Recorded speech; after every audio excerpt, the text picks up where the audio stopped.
Selamat pagi Ibu Kartina Nataliova, SE MSI. Perkenalkan kami dari kelompok 7, izin mempresentasikan materi PSAK 221 tentang pengaruh perubahan kurs valuta asing.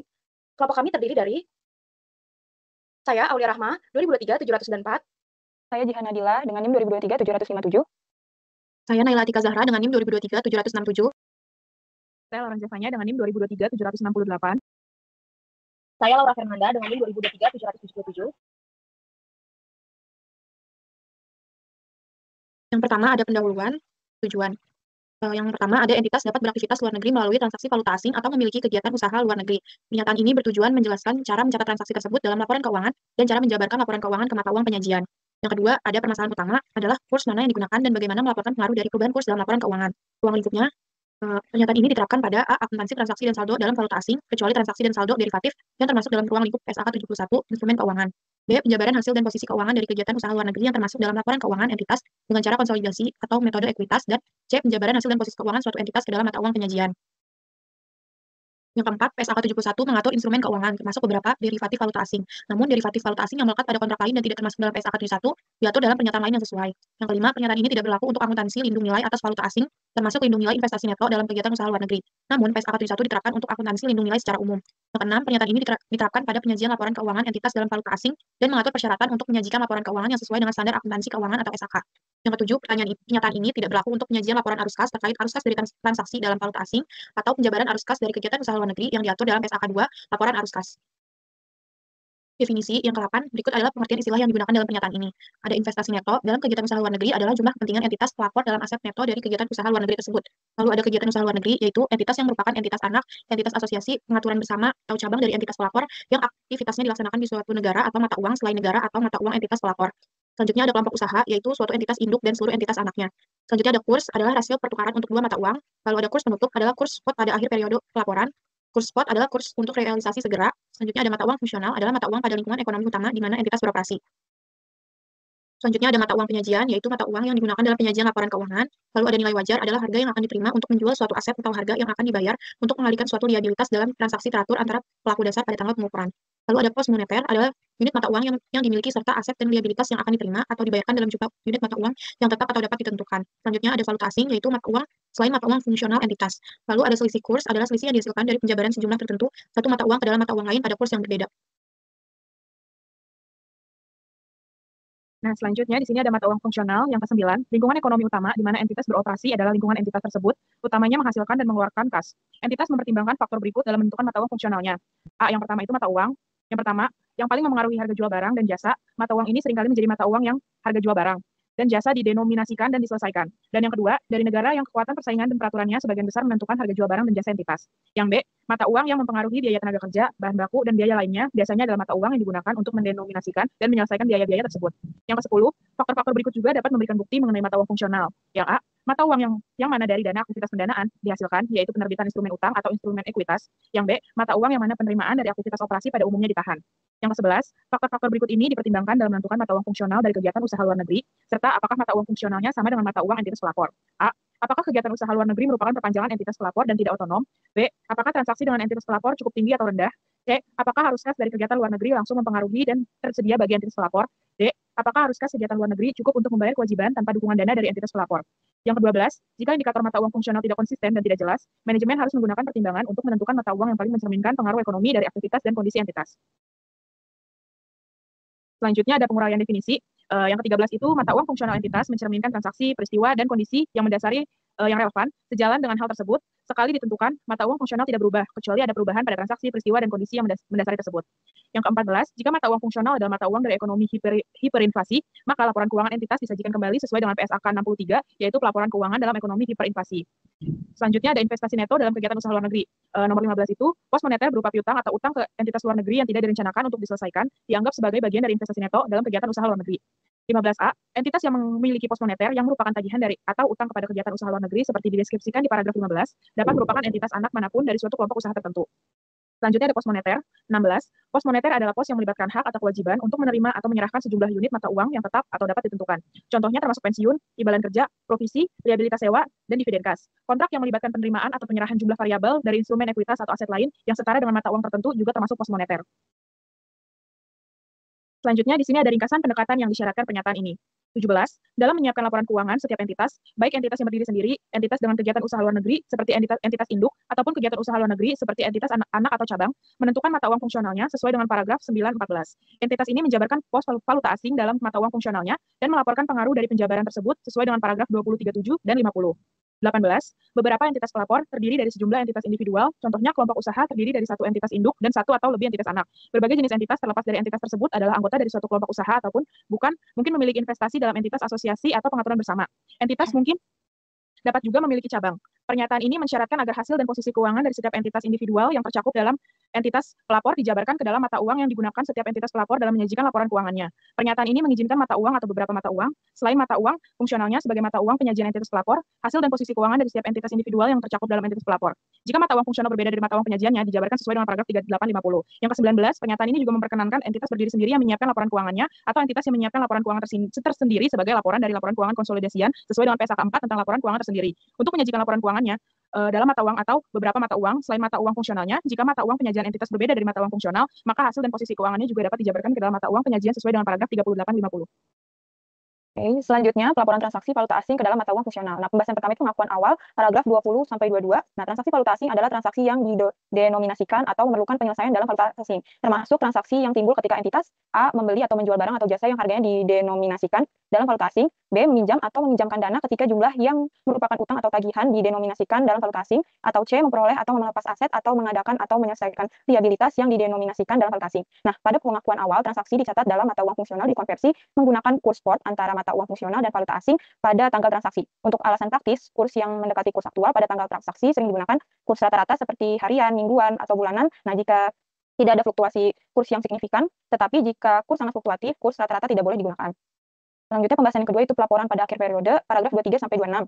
Nah, pada akhir setiap periode pelaporan, pertama A, pos moneter valuta asing dijabarkan menggunakan kurs penutup, B, pos non-moneter yang diukur dalam biaya historis dalam valuta asing dijabarkan menggunakan kurs pada tanggal transaksi, dan C, pos non-moneter yang diukur pada nilai wajar dalam valuta asing dijabarkan menggunakan kurs pada tanggal ketika nilai wajar diukur.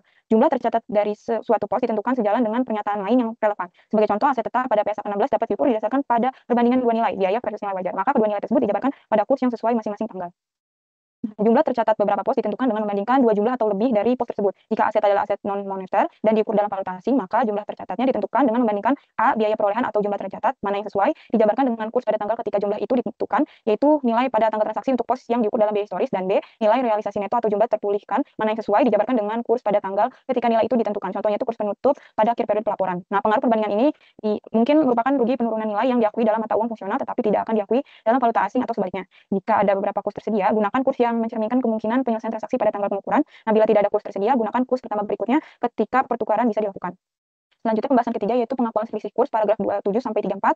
Jika pos tersebut memenuhi kualifikasi lindung nilai arus kas yang efektif, nah selisih kurs itu diakui pada awalnya dalam penghasilan komprehensif lain, bukan langsung ke laba rugi. Nah, selisih kurs pos moneter itu selisih kurs timbul dari penyelesaian pos moneter pada kurs berbeda dari kurs saat pengakuan awal atau pada proses penjabaran pos moneter pada akhir periode dengan kurs berbeda.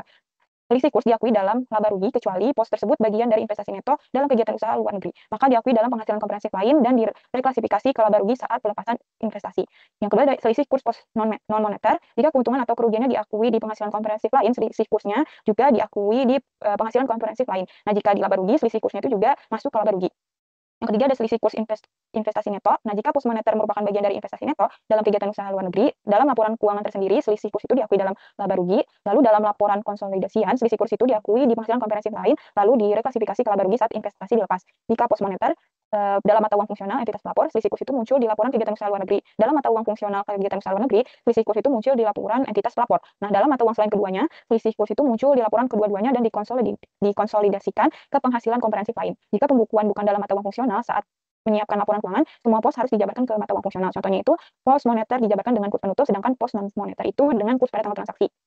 Selanjutnya pembahasan keempat yaitu perubahan mata uang fungsional paragraf 35 sampai 37. Nah, ketika terdapat perubahan dalam mata uang fungsional, entitas menerapkan prosedur penjabaran untuk mata uang fungsional yang baru secara prospektif sejak tanggal perubahan itu. Nah, perubahan itu hanya dilakukan jika terjadi perubahan signifikan dalam transaksi, peristiwa atau kondisi mendasar dari lingkungan ekonomi. Sebagai contohnya itu, perubahan dalam mata uang yang paling mempengaruhi harga jual barang dan jasa dapat mengakibatkan perubahan dalam mata uang fungsional. Yang kedua itu perubahan mata uang fungsional diproses secara prospektif. Seluruh pos dalam laporan keuangan dijabarkan ke mata uang fungsional yang baru menggunakan kurs pada tanggal perubahan. Nah, nilai yang diperoleh untuk pos non-moneter dianggap sebagai biaya historis baru dari pos tersebut. Nah, selisih kurs dari kegiatan usaha luar negeri yang sebelumnya telah diakui dalam penghasilan komprehensif lain tidak boleh direklasifikasi ke laba rugi. Nah, hanya boleh direklasifikasi setelah kegiatan usaha luar negeri dilepas.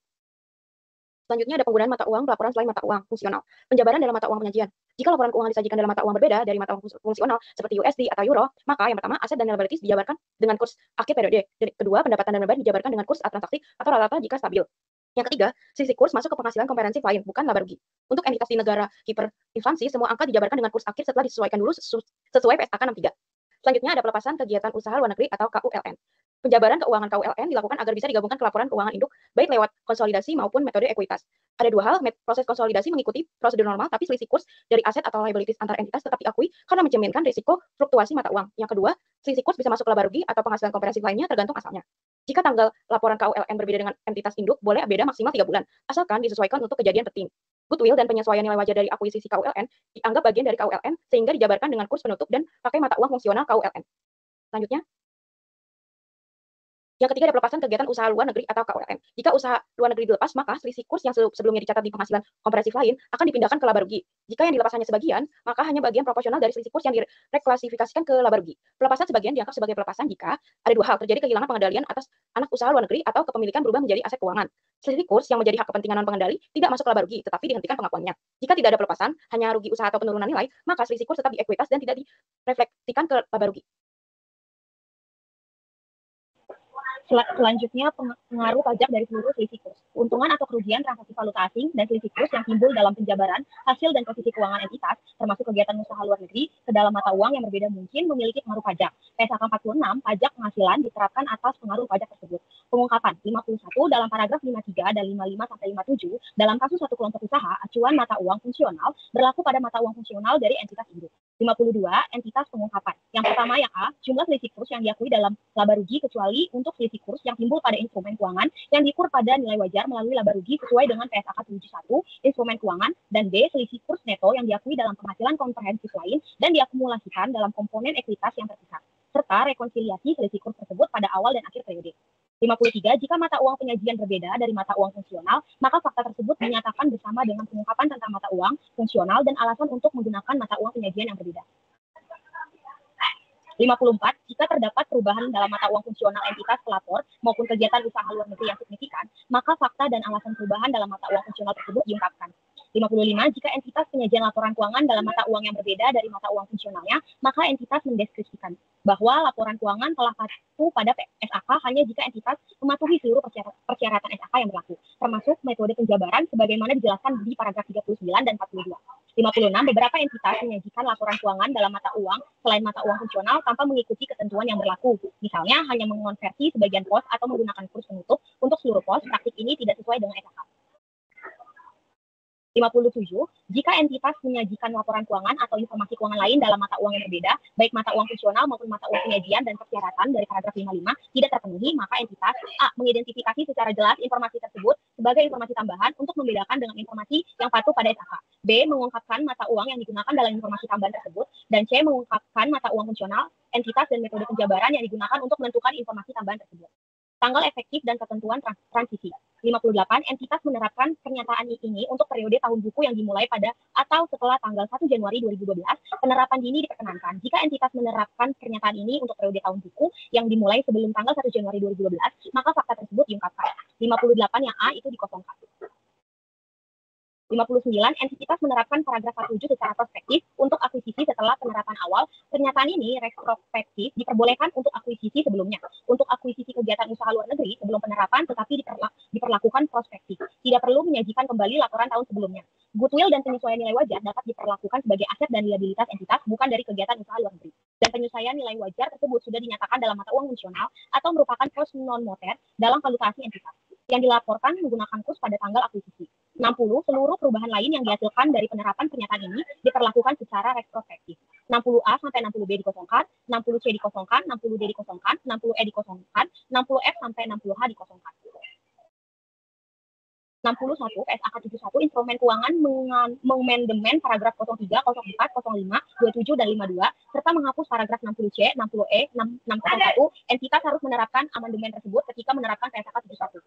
60K PSAK 73 sewa mengamandemen paragraf 16 entitas menerapkan amandemen tersebut ketika PSAK 73 diterapkan.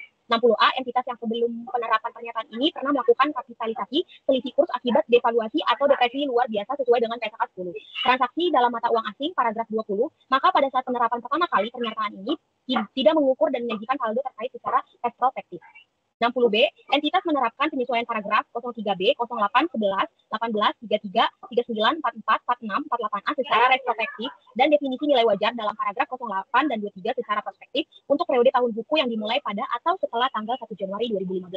Penarikan 61 pernyataan ini menggantikan A PSAK 10, transaksi dalam mata uang asing, PSAK 11, penjabaran laporan keuangan dalam mata uang asing, PSAK 52, mata uang pelaporan, ISAK 4, interpretasi atas paragraf 20, PSAK 10, tentang alternatif perlakuan yang diizinkan atas selisih kurs. 62 dikosongkan. Demikian dari kelompok kami, mohon maaf apabila terdapat kekurangan dalam penyampaian. Terima kasih.